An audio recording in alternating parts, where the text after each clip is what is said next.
Assalamualaikum warahmatullahi wabarakatuh. Perkenalkan, nama saya Heldi Kurniawan, pemateri pertama dari kelompok 2 yang akan menjelaskan tentang faktor-faktor dalam pengembangan bahan ajar.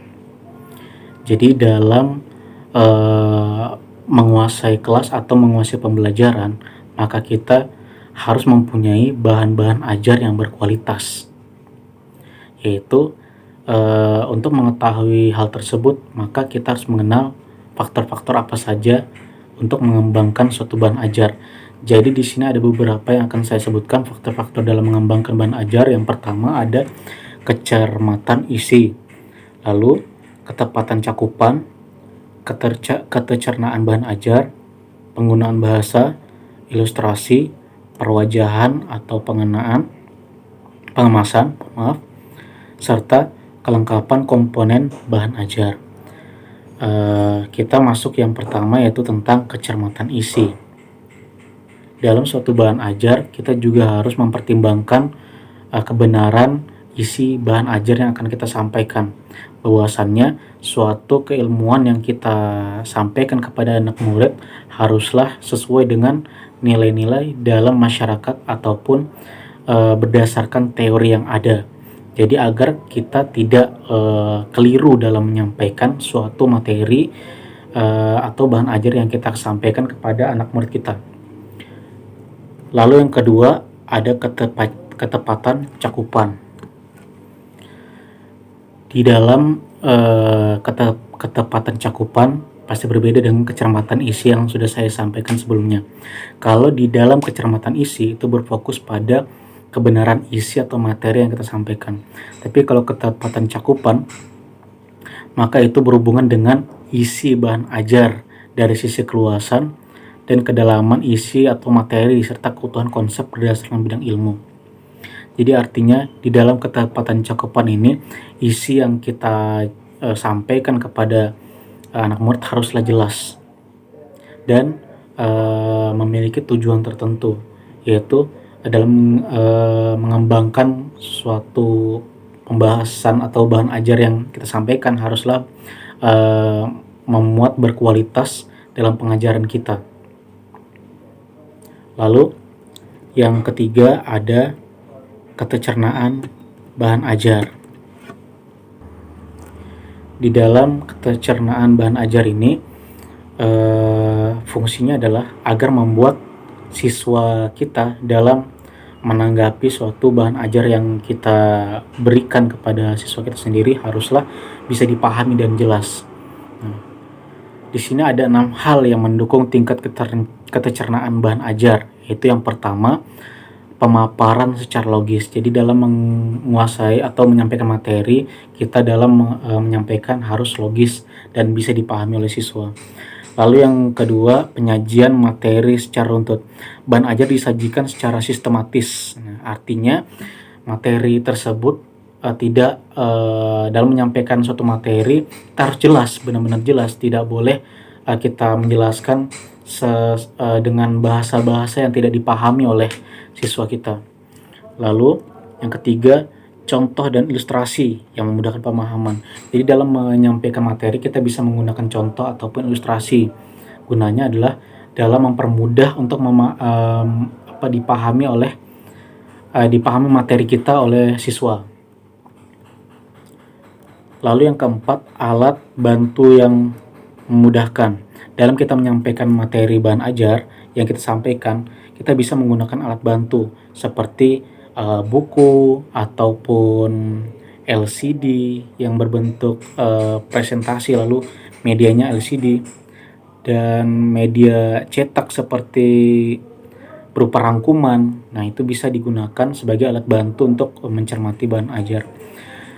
Lalu yang kelima, format yang tertib dan konsisten. Di sini bahan ajar perlu memelihara ketertiban dan konsistensi agar mudah dikenali, diingat dan dipelajari oleh peserta. Misalnya jika guru menggunakan kertas merah untuk lembar kerja peserta, maka seterusnya gunakanlah warna kertas merah untuk LKS. Jangan gunakan warna merah untuk komponen lain. Lalu yang keenam, penjelasan tentang relevansi dan manfaat bahan ajar. Nah, dalam bahan ajar perlu ada penjelasan tentang manfaat dan kegunaan bahan ajar dalam mata tataran. Nah, jadi di sini kita menyampaikan, ketika kita menyampaikan suatu materi yang kita sampaikan kepada anak murid, maka haruslah kita menjelaskan manfaat dan fungsinya. Lalu yang keempat, penggunaan bahasa. Faktor yang keempat adalah penggunaan bahasa. Jadi dalam kita menyampaikan suatu materi ataupun teori kepada anak didik, kita harus memilih kata-kata yang dapat dipahami dan mudah oleh siswa. Kata-kata yang tidak berbelit-belit ataupun kata-kata yang tidak dimengerti oleh siswa, seperti bahasa-bahasa baku kita yang tidak pernah dikenali oleh murid kita, atau bahasa-bahasa sulit yang kita sampaikan. Gitu. Lalu yang faktor yang kelima, di sini ada perwajahan atau pengemasan. Jadi di dalam perwajahan dan pengemasan di sini berhubungan dengan perancangan atau penataran letak informasi dalam satu halaman cetak serta pengemasan dalam buku paket ajar gitu. Jadi di sini berhubungan dengan suatu media pembelajaran, yaitu disebut dengan buku ya. Jadi buku tersebut harus jelas bagaimana cara untuk menarik perhatian anak murid kita. Jadi ibaratnya untuk kita menggunakan media buku, kita tidak anak murid tidak merasa kalau pelajaran ini sangat membosankan, jadi haruslah sangat menarik. Lalu penggunaan ilustrasi, seperti yang saya sampaikan sebelumnya, penggunaan ilustrasi dapat mempermudah dalam melakukan membuat siswa memahami apa yang kita sampaikan, agar apa yang siswa tidak paham ketika kita menyampaikan teori, kita bisa menggunakan ilustrasi ataupun menulis ilustrasi di papan tulis. Jadi seperti itu. Lalu ada faktor bahan ajar yang terakhir, yaitu kelengkapan komponen. Jadi di sini adalah hal-hal yang melengkapi pembelajaran seorang guru, yaitu salah satunya untuk melengkapi, kita bisa memberikan evaluasi kepada siswa, memberikan evaluasi untuk menguji sampai mana pemahaman mereka. Lalu bisa juga dengan yang saya sampaikan menggunakan multimedia dan sebagainya untuk mempermudah pemahaman siswa. Mungkin itu saja yang bisa saya sampaikan dari materi pertama tentang faktor pengembangan ajar. Untuk selebihnya saya mohon maaf. Wassalamualaikum warahmatullahi wabarakatuh. Assalamualaikum warahmatullahi wabarakatuh. Nama saya Muhammad Mustafa. Di sini saya melanjutkan materi dari saudara Heldi Kurniawan. Di sini saya akan menjelaskan sedikit tentang poin yang B, prosedur pengembangan bahan ajar. Pengembangan bahan ajar perlu dilakukan secara sistematik berdasarkan langkah-langkah yang saling terkait untuk menghasilkan bahan ajar yang bermanfaat. Ada beberapa langkah yang harus dilakukan penatar sebelum sampai pada kesimpulan bahan ajar yang sudah dikembangkan dengan baik. Paling tidak ada 4 yang harus diperhatikan. Nah, apa 4 langkah tersebut? Nah, yaitu yang pertama, analisis, perencanaan, pengembangan, dan evaluasi dan revisi. Baik, kita masuk ke poin yang analisis. Nah, pada tahap ini dicoba untuk mengenali siapa peserta diklat dengan perilaku awal, karakteristik, penguasaan, dan kemampuan bidang ilmu atau mata tataran yang sudah dimiliki peserta. Nah, jika kita sudah mengetahui peserta didik atau mendapatkan informasinya, maka implikasi terhadap perencanaan bahan ajar dapat ditentukan dan dikembangkan. Perencanaan. Selanjutnya kita masuk ke poin perencanaan. Nah, dalam tahap ini perencanaan dibagi menjadi 4 bagian. Yang pertama, kita harus melakukan perumusan tujuan pembelajaran berdasarkan analisis. Yang kedua, pemilihan topik mata tataran. Yang ketiga, pemilihan media dan sumber. Nah, jadi harus bisa memilih media dan sumber yang baik untuk peserta didik. Yang keempat, pemilihan strategi pembelajaran. Selanjutnya kita masuk ke poin yang ketiga, yaitu pengembangan. Nah, pengembangan ini hal-hal yang harus dilakukan dalam melakukan pengembangan.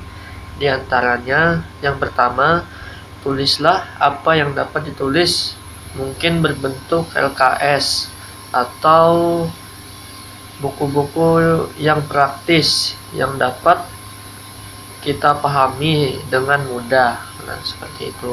Yang kedua, jangan merasa bahwa bahan ajar harus ditulis secara berurutan. Nah, jadi bisa juga dilakukan atau ditulis secara acak, asalkan mudah dipahami oleh si penatar. Yang ketiga, tulis atau kembangkan bahan ajar untuk peserta yang telah dikenal.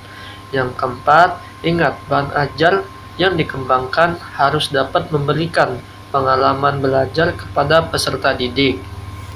Yang kelima, ragam media, sumber belajar, aktivitas, dan umpan balik merupakan komponen paling penting dalam memperoleh bahan ajar yang menarik, bermanfaat, dan efektif bagi peserta didik.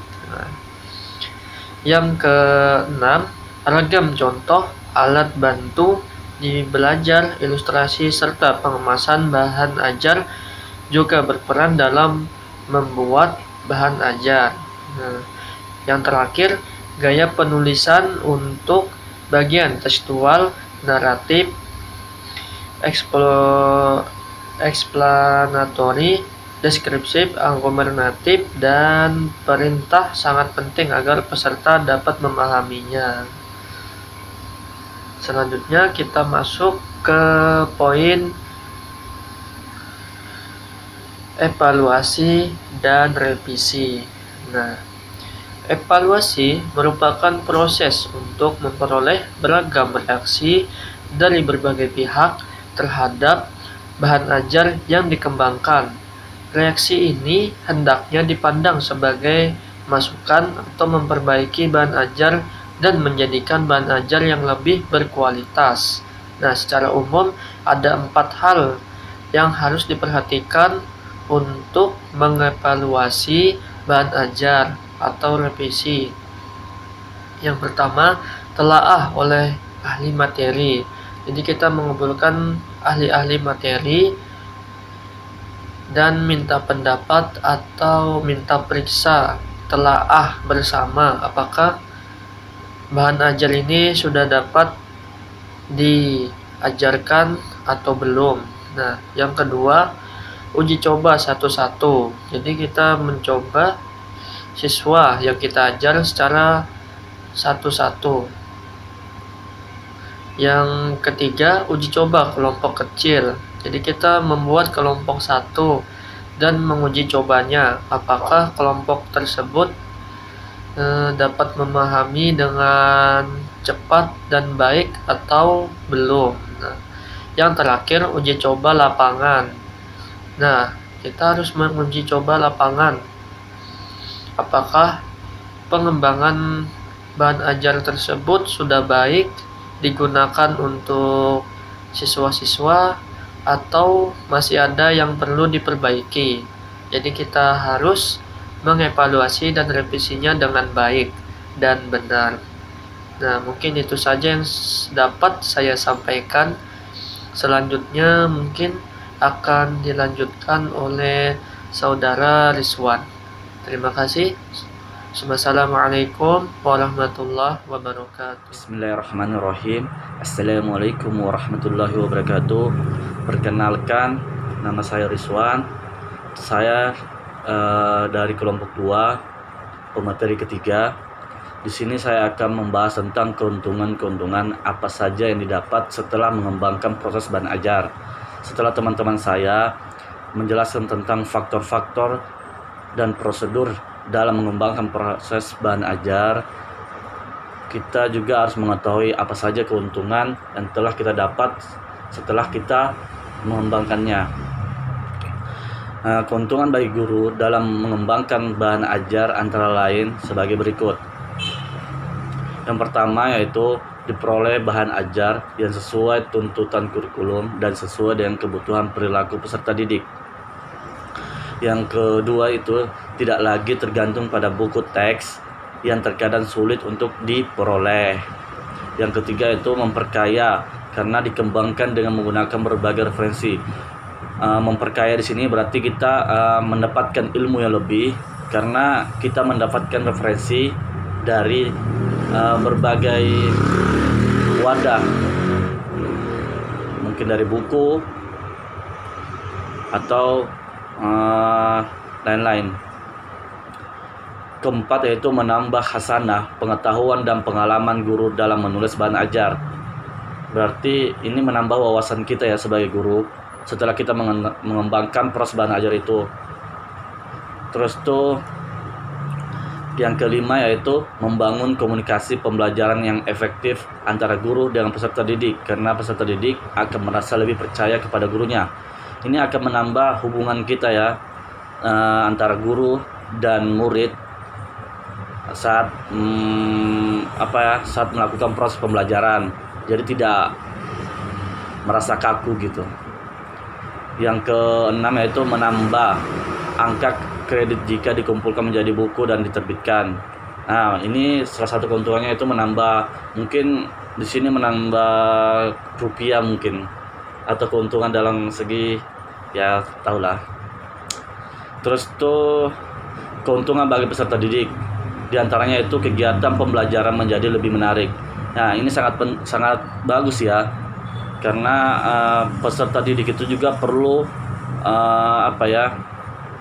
cara-cara baru, karena mereka itu pasti selalu merasa bosan ketika proses pembelajarannya itu aja, jadi perlu dikembangkan. Terus yang kedua itu adalah kesempatan untuk belajar secara mandiri dan mengurangi ketergantungan terhadap kehadiran guru. Ini melatih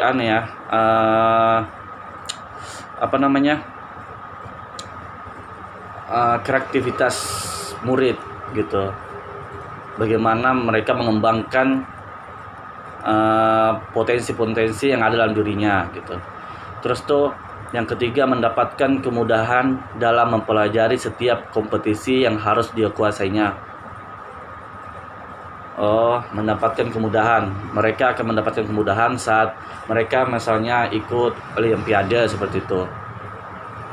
Jadi mereka merasa mudah untuk menjawabnya karena sudah mendapatkan proses pembelajaran yang sudah sesuai dengan tuntutan gitu. Ya mungkin itu aja yang saya dapat berikan. Jadi kesimpulannya, pengembangan bahan ajar perlu dilakukan sesuai pendukung dalam proses pendidikan dan latihan yang dilaksanakan secara sistematis. Dalam pengembangannya juga perlu diperhatikan faktor-faktor yang berlaku dan prosedur atau langkah-langkah mengembangkannya. Faktor-faktor yang perlu diperhatikan antara lain kecermatan isi, kecepatan cakupan, ketercenaan bahan ajar, penggunaan bahasa, perwajahan atau pengemasan, ilustrasi, dan kelengkapan komponen. Sedangkan prosedurnya terdiri dari 4 langkah. Yang pertama yaitu analisis, perancangan, pengembangan, evaluasi, dan revisi. Semua acuan tersebut dibutuhkan demi mendapatkan keuntungan yang saya sebutkan tadi. Dari pengembangan bahan ajar sebagai pendukung yang penting untuk mengajar guru dan belajar siswa. Jadi keuntungan ini sangat penting ya untuk memacu dalam proses pengembangan bahan ajar. Ya, terima kasih. Sekian dari presentasi kami. Wabillahi taufiq wal hidayah. Wassalamualaikum warahmatullahi wabarakatuh.